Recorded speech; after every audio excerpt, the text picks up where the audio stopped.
کوریای باکوور هۆشداریەکانی کۆمەڵگای نێونەتەوەی پشتگوێ خستۆ و خۆی لە گەماروکان لاداوە ئەوانەی لەبەر بەرنامە ناوچیەکەی بەسەری داسەپێنراون. سەرۆکی ئەمریکا دانەڵد ترامپ گوتوویەتی نابێت ڕێگە بە کۆریای باکوور بدرێت بۆمبی ناوکی ساز بکات. جێگری سەرۆکی ئەمریکا مایک پێنس لە کاتی سەردانی بۆ کۆریای باشوور ئاگاهیدا بە پیۆنگیانگ. جیهان شاید هەڵی هێز و خواستی سەرۆکی نیوەمان بووە لە کردارەکانی لە سووریا و ئەفغانستان و کۆریای باکووریش وا بۆی باشترێک کە پابەندی ترامپ تاقی نەکاتەوە.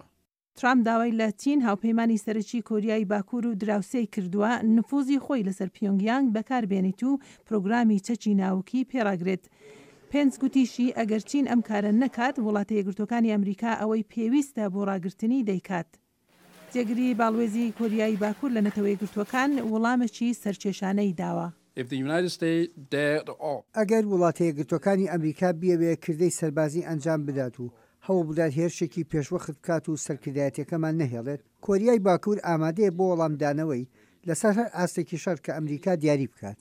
دیپلۆماتی کۆریای باکوور هەروەها گوتی وڵاتەکەی خۆ بۆ تاقیکردنەوەی تری ناوکی ئامادە دەکات. ترامپ بەرنامەی بەرامبەر بە وڵاتە کۆمۆنیستە ئاشکران نەکردووە. سەرۆک ترامپ ئەوەی ڕوون کردوێتەوە کە کێشانی هێڵی سوور لە ڕابردوودا لە ڕاستیدا بێئەکان بووە. سەرۆک ترامپ دەستەکەی خۆی ئاشکرا ناکات. من بڕوام وایە سەرۆک شێوازی وەڵامدانەوەی بۆ هەر ڕەوشێکی لەشکری یان دیکە نادرکێنێت.